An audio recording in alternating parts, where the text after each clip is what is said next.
Hello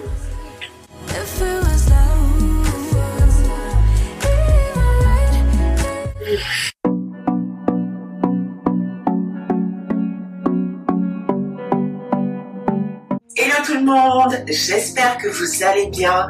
On se retrouve aujourd'hui pour une nouvelle vidéo dans ma cuisine parce que on va parler alimentation et je vais commencer par vous présenter mes appareils indispensables, ceux que j'utilise quasi quotidiennement pour faire la cuisine, ceux dont je ne peux plus me passer, l'utilisation que j'en fais. Vous verrez, il n'y a pas 10 000 appareils, mais alors ce sont de véritables pépites.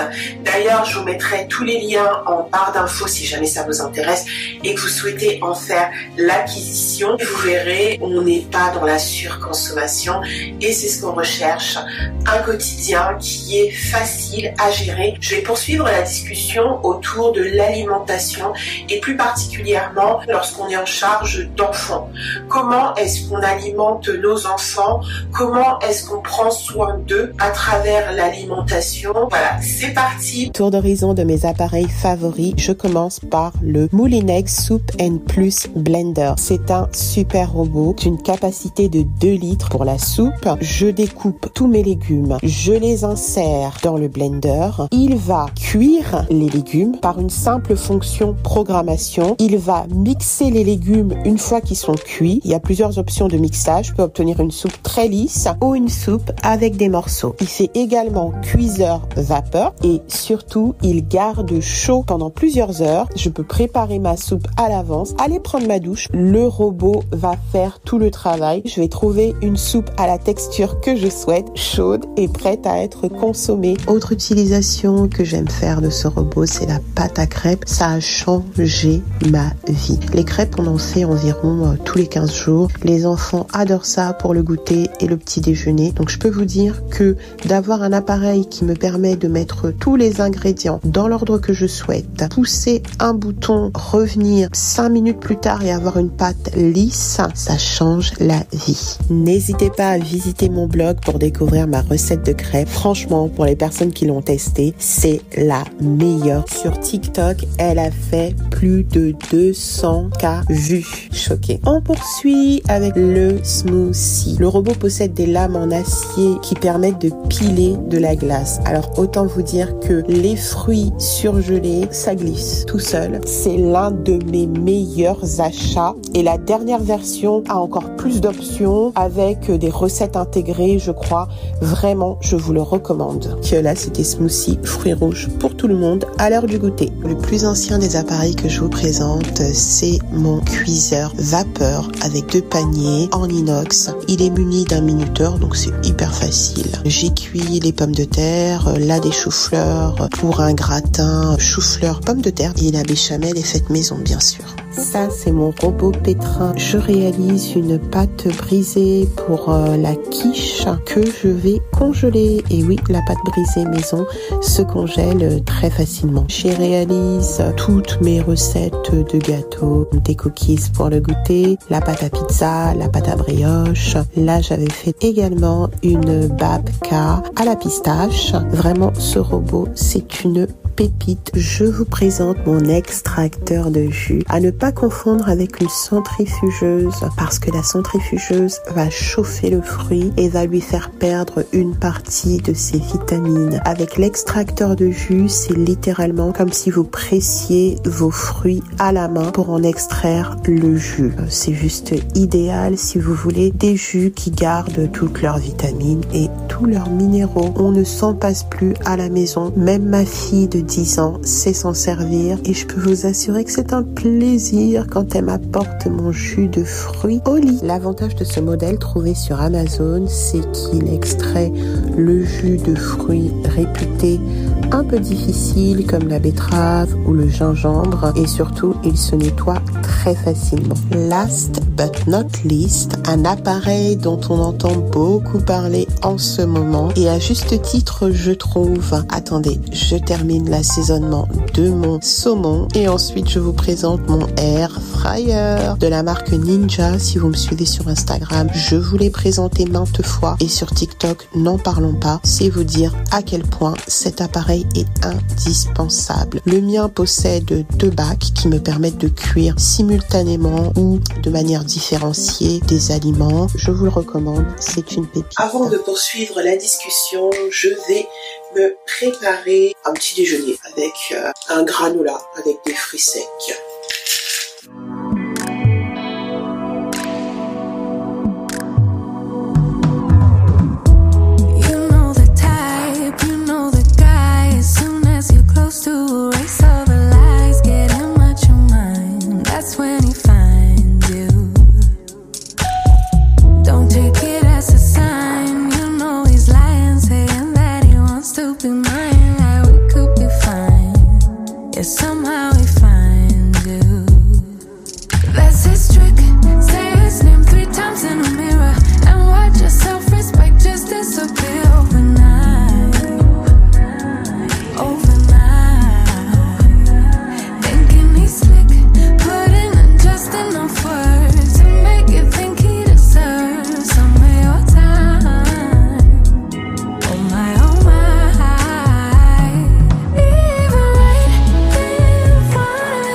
Je voulais discuter avec vous de l'alimentation et plus particulièrement de quand on est en charge d'une famille.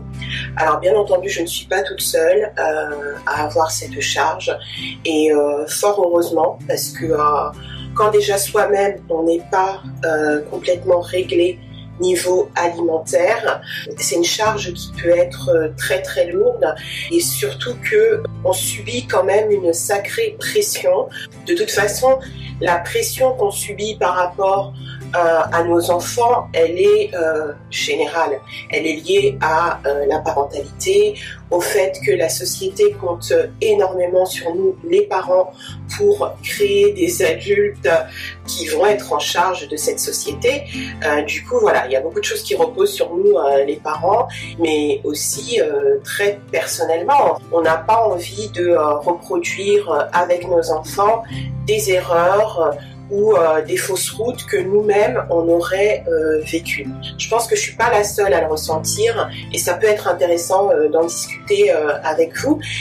Donc la pression qu'on subit, c'est de bien alimenter nos enfants. Il faut que nos enfants soient en bonne santé, donc quand on va chez le médecin, leur courbe de poids, de taille est checkée à la loupe et ça dès la maternité. Dès la maternité, déjà, on attend de nous, les mères, que nous réussissions à nourrir nos enfants correctement. Et je ne vous raconte pas la pression qui est réelle ou insidieuse dans certains cas que subissent les personnes comme moi en situation d'obésité. Déjà, vous avez ces propos qui sont relayés dans tous les médias ou même des fois par des médecins. Moi, j'ai eu la chance de ne pas avoir de médecin qui a tenu ce type de propos. Des affirmations selon lesquelles si vous-même vous êtes en situation d'obésité, c'est un gène, vous le transmettez à vos enfants, donc vos enfants seront obèses. Ceux qui sont plus modérés vont vous dire vos enfants ont un risque d'obésité plus ou moins fort. Ça, je n'en disconviens absolument pas et c'est là justement que repose la pression quand tu as des enfants, de ne pas leur transmettre ces mauvaises habitudes alimentaires qui t'ont conduit à l'obésité. Même si l'obésité c'est une maladie et qu'il y a plein de facteurs qui rentrent en ligne de compte, malheureusement ces facteurs-là ne sont pas toujours évoqués dans la prise en charge de l'obésité et on a tendance à se focaliser sur l'alimentation en disant aux gens oui, vous devriez manger comme ceci ou comme cela, alors que les études ont montré que bien, les problèmes alimentaires, que ce soit même obésité ou anorexie, pour aller dans les deux extrêmes, entre guillemets, sont liés à des difficultés sur le plan psychique, psychologique, et que c'est pas si facile que ça de dire à une personne obèse t'as qu'à moins manger et de dire à une personne anorexique t'as qu'à manger. Voilà, je schématise.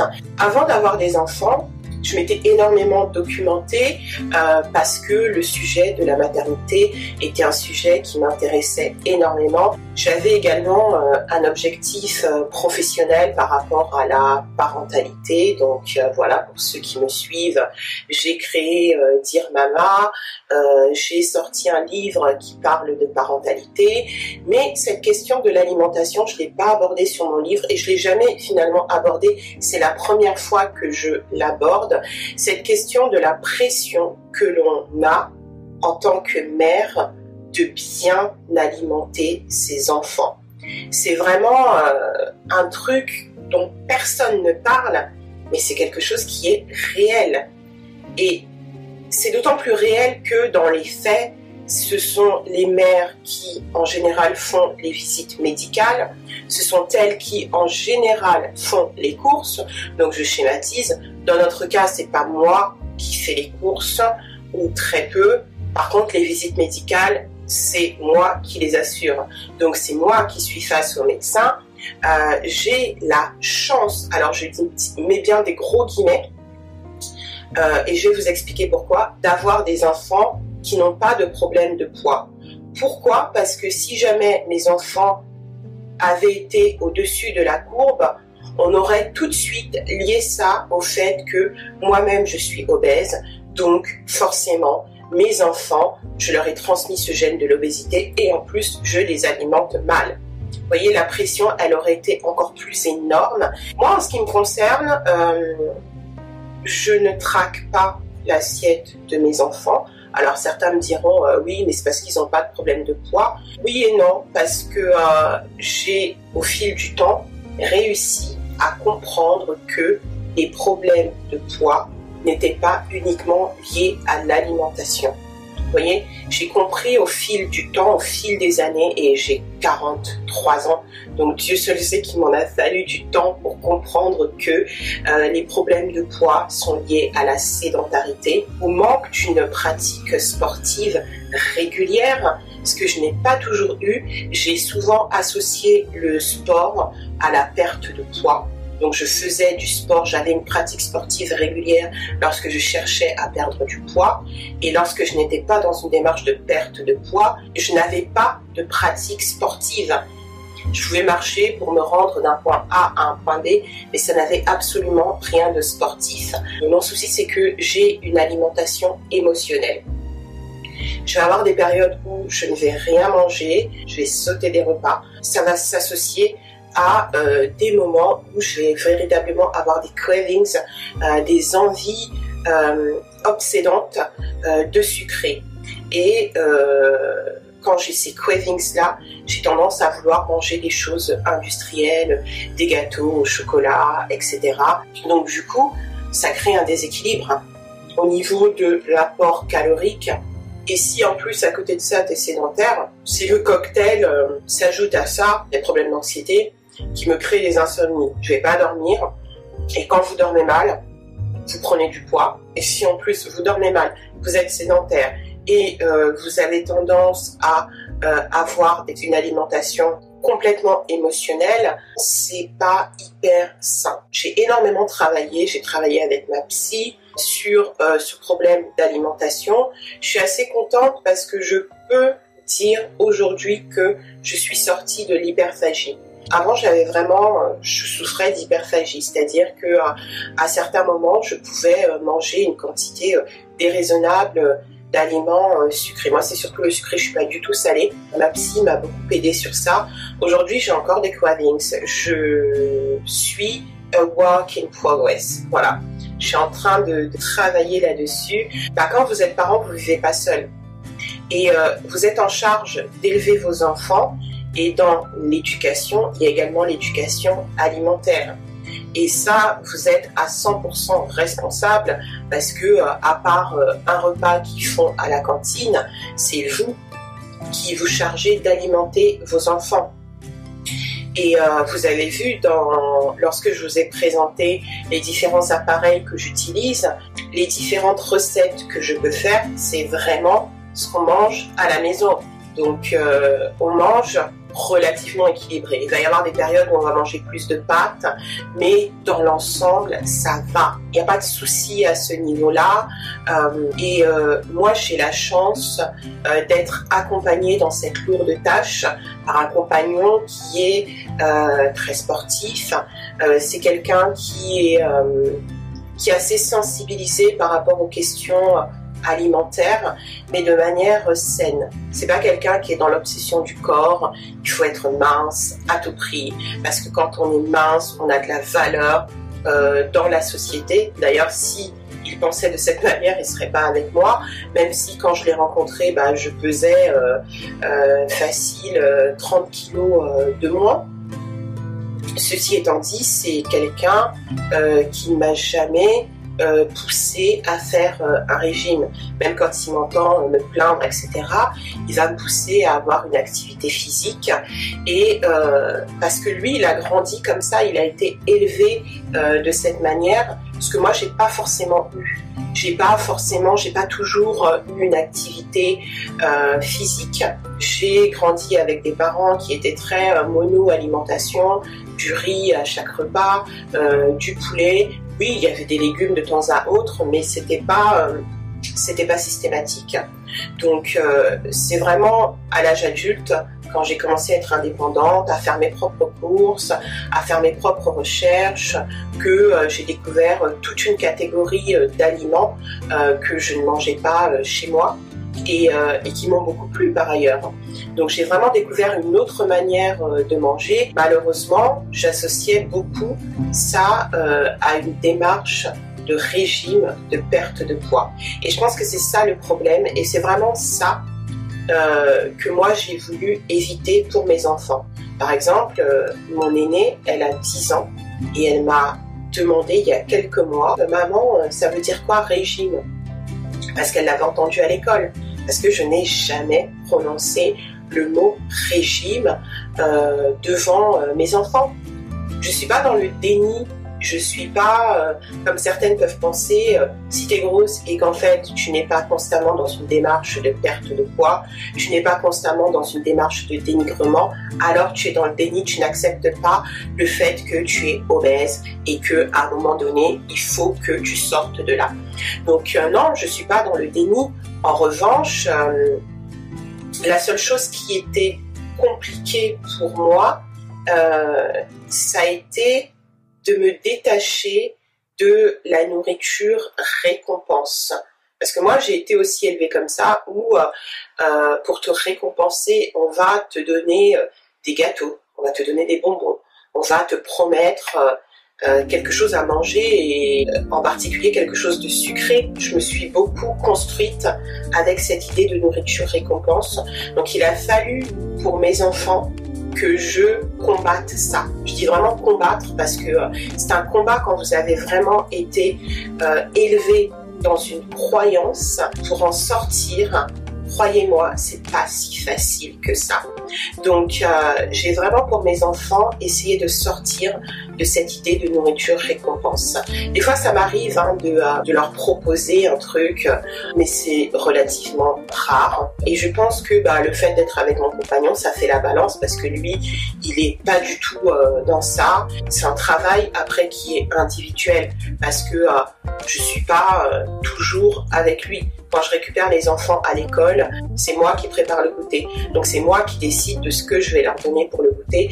J'essaye de faire en sorte qu'ils se construisent avec une relation saine vis-à-vis de la nourriture. L'idée, c'est vraiment de se poser la question de savoir pourquoi est-ce que l'enfant prend du poids? Est-ce qu'il y a de la sédentarité? Au niveau alimentaire, est-ce que ça va? Il faut préciser que l'équilibre alimentaire, c'est pas quelque chose qui se fait nécessairement sur un repas. On est des parents et tout le monde sait que pâtes, ketchup, c'est bien pratique lorsqu'on n'a pas le temps. Surtout ne jamais négliger la dimension psychologique.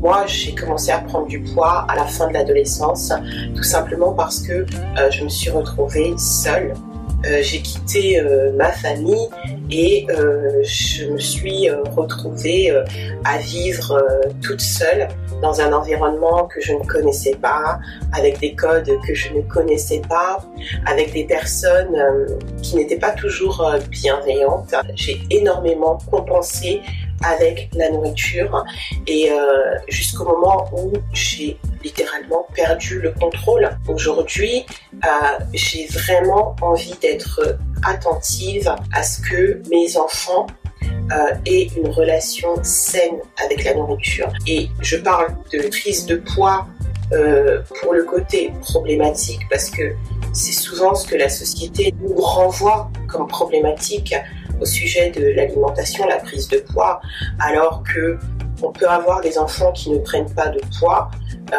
parce que c'est dans leur patrimoine génétique, puisque visiblement ça se transmet ou pas, mais qui ont des problèmes de santé. Les personnes diabétiques, par exemple, ne sont pas forcément des personnes en surpoids. Donc, je pense qu'il faut faire un travail sur soi pour ne pas transmettre cette habitude de penser que s'il y a un problème de poids, c'est forcément alimentaire. Cette habitude de négliger l'aspect santé mentale. L'enfant, il en est où de sa santé mentale? Est-ce que ça va? Est-ce que son environnement est stable? Est-ce qu'il vit des choses qui le poussent à se réfugier dans la nourriture ou avoir une aversion pour la nourriture? Voilà, c'est vraiment ça qui aujourd'hui est important pour moi. C'est un travail que je fais pour moi et c'est un travail que j'ai envie de faire pour mes enfants. Je vais m'arrêter là.